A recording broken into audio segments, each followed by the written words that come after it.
Halo teman-teman, jadi ada banyak cerita di balik terbentuknya TDI Store di Plaza Indonesia di level 1 ini. Mulai dari bagaimana cara kita memasukkan mobil yang ada di sini, dan yang menarik juga bagaimana toko ini didesain sedemikian rupa sehingga menarik perhatian orang-orang yang berkunjung ke Plaza Indonesia. Dan kita nggak lengkap bahas langsung bersama Masterminds di sini sebagai founder dari KZ Karin Studio. Halo, Mbak Karin, selamat sore. Sore. Pak Willy juga, apa kabar Pak? Baik. Jadi kita perlu tahu nih, sebenarnya dari teman-teman yang pernah datang ke sini cerita kalau main ke TDI Store tuh beda ya nuansanya. Terus kita masuk juga kerasa luxury, tapi juga fun. Apa cerita dibalik ketika ada komunikasi dengan Pak Willy untuk mendesain toko ini, Pak Karin? Jadi waktu kita diminta Pak Willy untuk mendesain TDA, selalu ya, permintaannya itu selalu bukan yang showroom mobil yang normal gitu. Selalu nggak mau kalau yang biasa gitu maksudnya. Jadi kita selalu mikirin gimana satu konsep itu konsep baru dan yang lebih fresh, yang orang istilahnya di Indonesia jarang lihat lah gitu, nggak cuma di Jakarta tapi di Indonesia jarang lihat gitu. Gimana kita approach itu supaya desain kita tuh, ini kan showroom mobil ya, jadi tetap bagaimanapun yang harus menonjol tuh mobilnya gitu, bukan cuma desainnya. Desain itu seperti pelingkup yang membuat mobilnya jadi kelihatan lebih keren. Jadi gitu. Jadi jangan sampai nih nanti desainnya terlalu mentereng gitu ya, terlalu rame, sehingga malah berlomba sama mobilnya, malah nanti orang bingung gitu, nih mau ngeliatin mana dulu nih, ngeliatin desainnya dulu apa ngeliatin mobilnya dulu, padahal kan jualan mobil nih, bener kan? Yang harusnya lebih menonjol, harusnya lebih keluar kan tetap mobilnya. Berarti kan konsepnya harus kuat, harus organik. Tetap konsepnya tetap harus ada ceritanya, tetapi kita bagaimana kita membangun itu jadi sebuah pelingkup yang jadi seperti wadah gitu. Jadi seperti tempat wadahnya yang kita desain. Aku mau ngomong lebih banyak detail lagi, tapi sebelum kita ke sana, kita ke Pak Willy dulu nih Pak.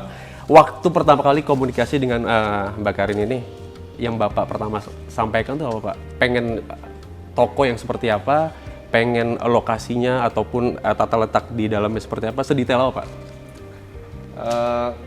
Pada saat kita dapat Plaza Indonesia ini, waktunya itu dari waktu di site kita dapat tempat di sini sampai kita buka itu timeline itu mepet sebenarnya.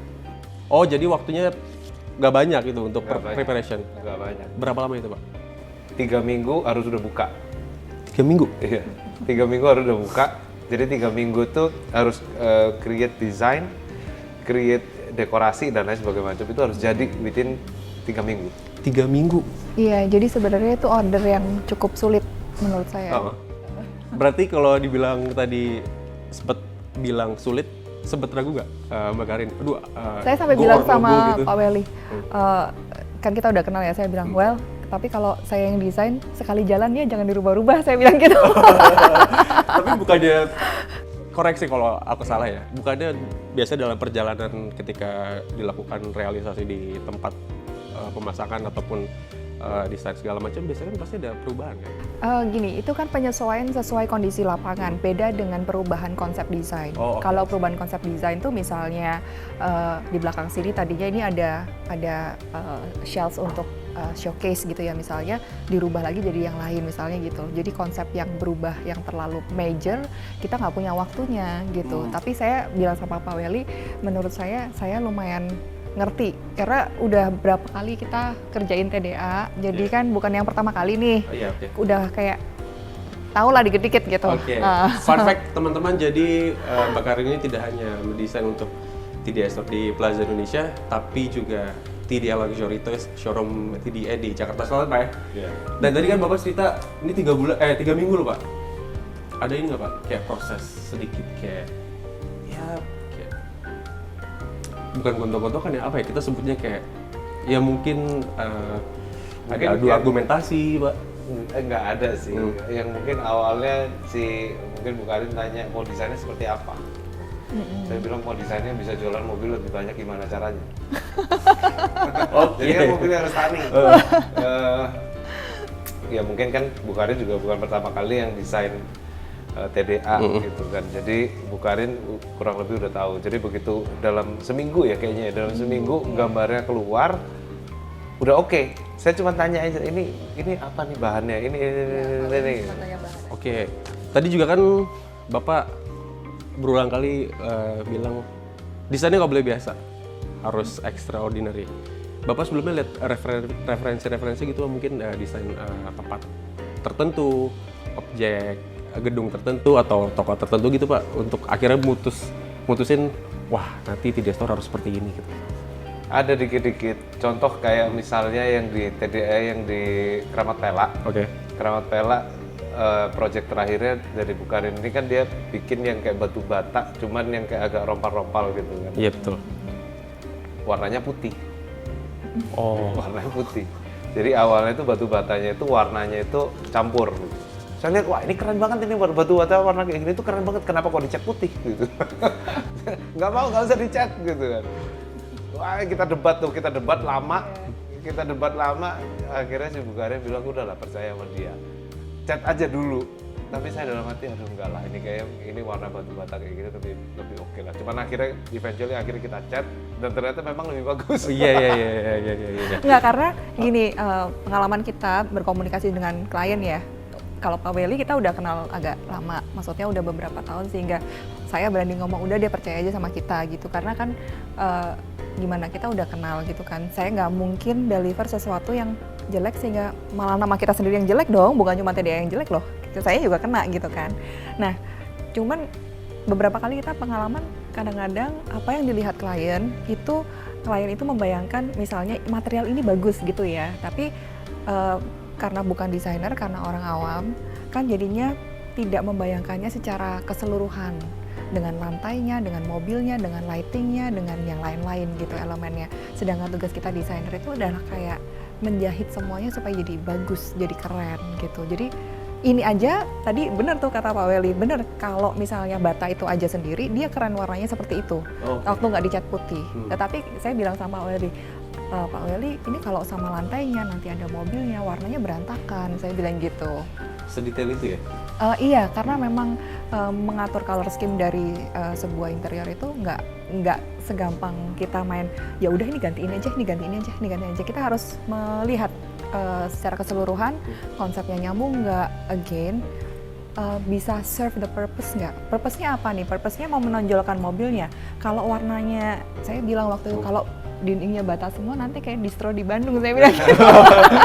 Tapi purpose-nya tadi kalau kata Pak Willy, nanti mobil laku banyak. Betul, yang penting kan makanya kita kan harus bisa membuat barang yang udah, ini kan barang bagus ya, kita bilangnya mobilnya juga bukan mobil biasa nih, lebih ke supercar, terus kemudian lebih ke hobi car ya, lebih mobil hobi gitu kan. Jadi harus ditonjolkan supaya kelihatan lebih bagus lagi, lebih keren lagi dong gitu. Aku pernah dengar kalau kita ngobrol soal desain interior, arsitektur, biasanya salah satu hal tersulit adalah menggabungkan teknis dengan keinginan klien atau mungkin Pak Willy di sini. Ada kendala di situ. Kebutuhan teknis di lapangan seperti apa harus tiba-tiba wah kayaknya ini bentrok dengan keinginan klien. Menurut saya itu terjadi di semua proyek, baik di proyek ini maupun proyek-proyek yang sebelumnya, itu sesuatu yang normal. Iya, tidak mungkin tidak terjadi, biasanya begitu. Cuman yang perlu kita garis bawain adalah bagaimana kita mengkomunikasikan ke klien dan ke tim kita juga, ke kontraktor juga misalnya kalau itu berhubungan dengan kondisi lapangan dan construction, solusinya apa nih gitu. Kenapa ini nggak bisa, atau kenapa ini jangan begitu, atau kenapa ini harusnya seperti apa gitu misalnya. Lebih ke komunikasi sih Pak. Pak Welly, tadi Pak Welly bilang di showroom sebelumnya kan Bapak punya request khusus tembok bata itu Pak. Untuk di TDA Store Plaza Indonesia Pak, Bapak punya request khusus nggak Pak untuk interior atau mungkin lighting, coloring? Saya pengennya yang stunning, karena di Plaza Indonesia mungkin apa ya? Saya kan juga suka ke Plaza Indonesia, cuman saya tuh nggak begitu suka kayak nunggu shopping apa kayak gitu. Jadi saya nggak ada tujuan di sini. Tujuannya sebenarnya ya. Maka itu sebenarnya idenya gimana caranya buat orang-orang yang suka nunggu istrinya atau nunggu anaknya dia datang dan dia bisa lihat barang. Oh sebenarnya jadi gitu ya? Oh gitu. Gitu. Jadi aku tangkap mungkin begini Pak. Biasanya tuh bapak-bapak yang nemenin shopping istrinya gitu. Bingung mau kemana. Iya, bukan cuma bingung, harus kabur daripada suruh bawain tas ya. Jadi kabur aja. Kabarnya kemana, Pak? Iya, di sini. Oke. Jadi nggak usah bawain tas. Oke, itu salah satu purpose-nya ternyata. Oke. Tapi spesifik gitu, Pak. Ini kan kita lihat pilar warna silver abu-abu. Bapak waktu itu ada request khusus nggak sih, Pak? Requestnya sama Karin ya, saya mau desainnya itu yang rada beda dan lebih maskulin. Oh, berarti sebatas itu ya, maskulin. Oke. Kalau untuk Mbak Karin ketika memulai pekerjaan gitu ya, kerjaan desain itu adalah bisa dibilang kerjaan seni. Betul ya. Jadi kita butuh support mulai dari mood, inspirasi. Itu biasanya kalau untuk Mbak Karin inspirasi mood itu dibangun lewat apa?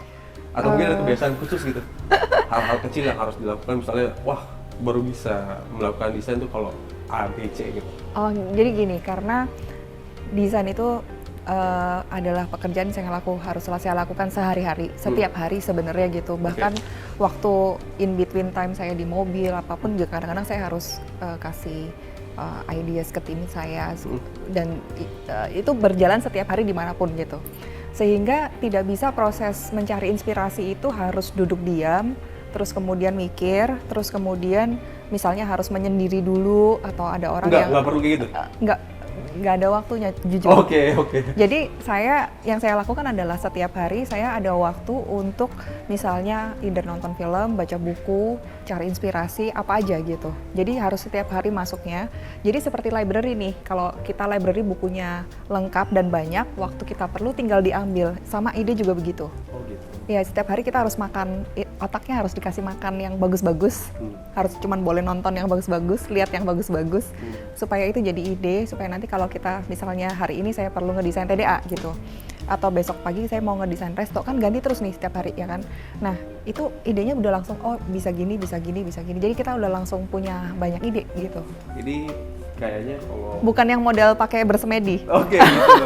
Kalau Mbak Karin jawab seperti tadi, bisa dibilang mungkin seorang yang perfeksionis. Tapi kita perlu tanya mungkin ke orang lain, berarti ke Pak Welly.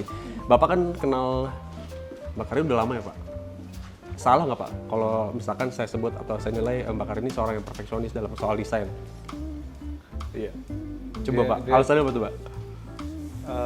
Karena saya kan juga orangnya suka desain.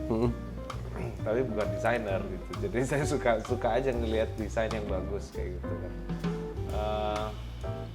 Kayak tadi ya masalah batu bata itu cuma salah satu masalah, yang lain itu banyak tuh, kayak misalnya banyak itu kejadian kayak di showroom kita yang di Keramat Tela tuh. Waktu itu kan gate-nya mau dihilangin tuh. Gate mau dihilangin apa? Gate depan. Yang besi yang di Oh, yang di lantai 5 itu. Yang di lantai 5, yang kita buat ada besinya itu kan tadinya mau dihilangkan sama Pak Welly. Oke. Berarti bener, Pak ya, perfeksionis ya Mbak Karin ini ya? Iya. Oke. Tapi bagus lah, bagus. Bagus ya? Oke. Dan kalau tadi kan Mbak Karin udah sharing nggak perlu semedi, nggak perlu ritual khusus Nggak untuk perlu. desain kita. Tapi kalau kita Dia sambil makan kue juga udah bisa ngomong. Udah bisa ngomong ya? Gitu.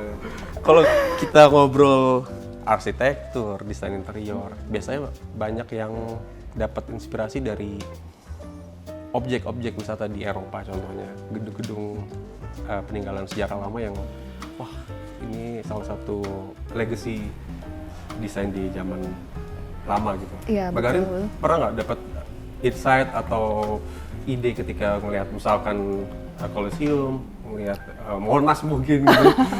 Pernah banget. Jadi kalau ke Eropa tuh sebenarnya ada satu hal yang mungkin di sini belum di tap in sama designers, adalah bagaimana approach warna marble yang berwarna, dinding yang berwarna itu.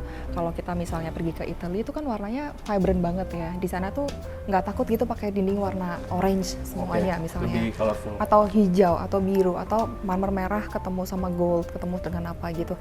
Nah itu sesuatu yang menurut saya sangat inspiratif, bukan untuk dicontek plek terus diambil gitu ya, tapi lebih ke bagaimana mereka itu dengan sangat berani dan dengan sangat indah. Jadi bukan cuma berani aja ya, kalau berani tapi jelek percuma gitu, tapi Kurang. berani tapi juga indah. Oke.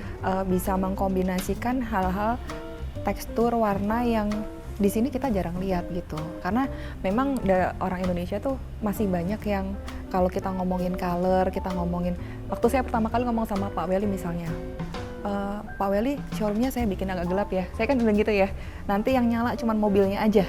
Oh gitu. Nanti gelap dong, dari gimana? Tapi kan ada Pak. Oh, ada seperti biasa, conversion iya, gitu seperti ya? biasa, Okay. seperti biasa. Tapi kan saya jelaskan, karena di seberang kita nih brand-brand lain, toko-tokonya tuh terang banget Pak. Jadi kalau kita buat terang, orang nggak akan noleh. Ini akan sama semua, satu deretan terang semua di Plaza Indonesia. That's why saya bilang tokonya harus sedikit lebih gelap. Supaya waktu orang jalan udah dari terang-terang, waktu ada perubahan lewat ke toko yang lebih gelap, bukan gelap tuh bukan nggak kelihatan ya, gelap itu lebih dim dibandingkan dengan toko di sebelah atau di seberangnya gitu misalnya. Orang langsung noleh, apa nih, kok gelap gitu? Kok lebih gelap, kok lebih santai, lebih tenang, itu satu tujuannya. Jadi memang kita harus memikirkan sekelilingnya juga gitu. Bagaimana membuat size yang, ini kan di bawah 200 ya, kalau nggak salah 180-an meter persegi ini, luarnya. jadi stand out gitu. Nggak cuman sekadar orang lihat, oh toko mobil baru gitu. Bukan cuman seperti itu gitu, kita maunya adalah, ada apa nih? Kok lain gitu ya. Oke. Iya, Ya, itu. tapi bener tuh waktu si Gimana tuh, Pak? Karin, ini plafonnya dicat warna hitam ya. Hah, warna hitam plafonnya. Saya muter Plaza Indonesia nggak ada yang plafonnya warna hitam. Jadi saya bayangin gimana nih plafonnya warna hitam gimana. Turns out hitam. Oke, Pak. Dan turns out kan memang ya kalau kita lewat jalan di depan di windownya TDA ini, yang kelihatan mobilnya aja, beneran mobil doang kan yang kelihatan.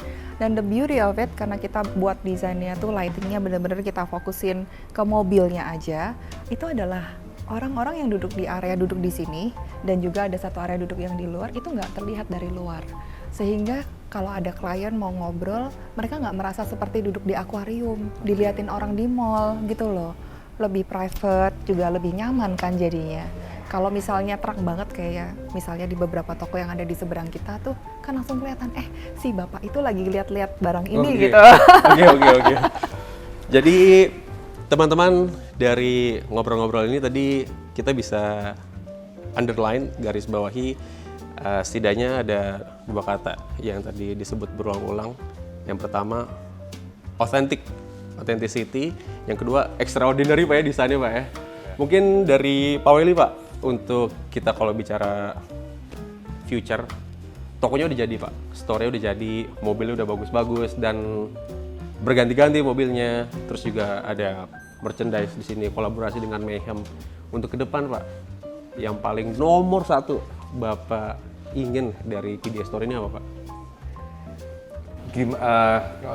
Sebenarnya gimana cara kita bisa menyampaikan pesan, sebenarnya TDA itu perbedaan dengan yang lain itu apa sih? Apa kita tuh cuma jualan mobil doang? Itu sebenarnya yang saya pengen message itu keluarin bisa dari sini.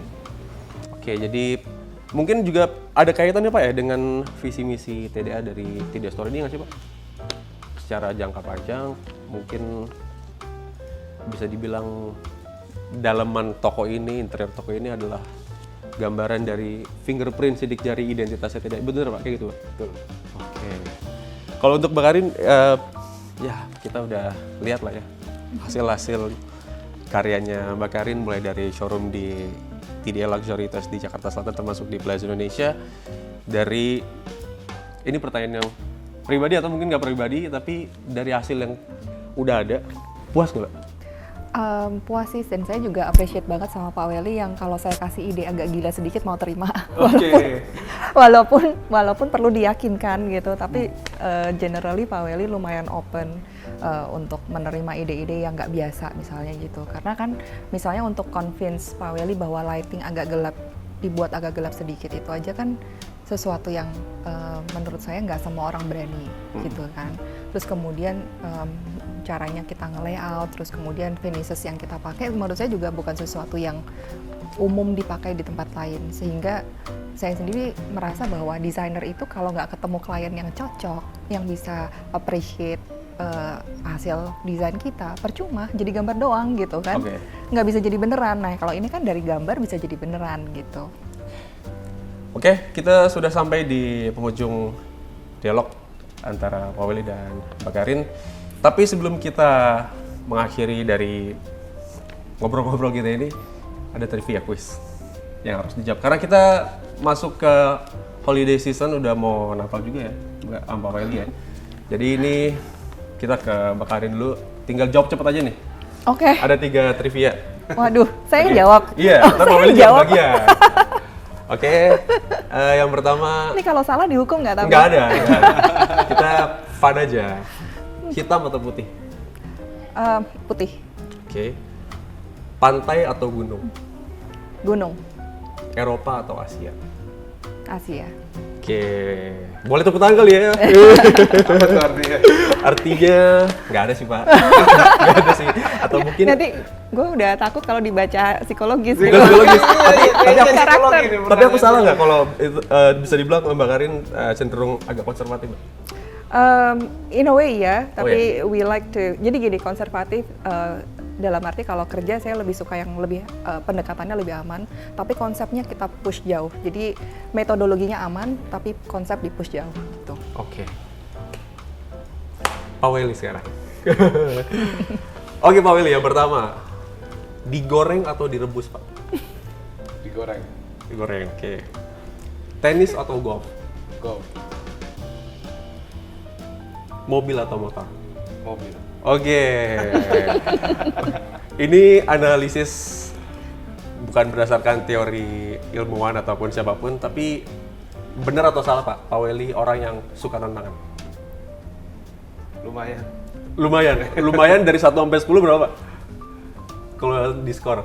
Gue 9 kali. Wah, itu bukan lumayan, berarti suka banget tantangan. Suka banget dong. Bikin apa? Showroom berapa lama? 3 minggu. Ditanya Plaza Indonesia bisa? Tapi berarti sebenarnya Pak Welly sama Mbak Karin udah kenal lama ya? Dari showroom yang pertama ya, Dari showroom yang pertama. yang di Keramat Pela. Oke. Oke, Mbak Karin, makasih banyak waktunya. Sama-sama, Pak Welly, terima makasih banyak kasih waktunya. banget. Happy Holidays, selamat Natal. Happy Holidays. Sama-sama. Salam Happy untuk Holiday. keluarga, selamat liburan. Dan teman-teman, jangan lupa untuk datang dan kunjungi TDS Store di level 1 Plaza Indonesia, terutama untuk petrolheads. Ada banyak mobil di sini yang berganti setiap pekan, setiap minggu. Ada merchandise istimewa dengan Mayhem dan Amalgam. Dan ini menjadi tempat yang tadi Pak Welly bilang untuk bapak-bapak yang nanti bingung ketika menemani istrinya belanja mau kemana, kabur aja ke TDS Store. Sampai jumpa.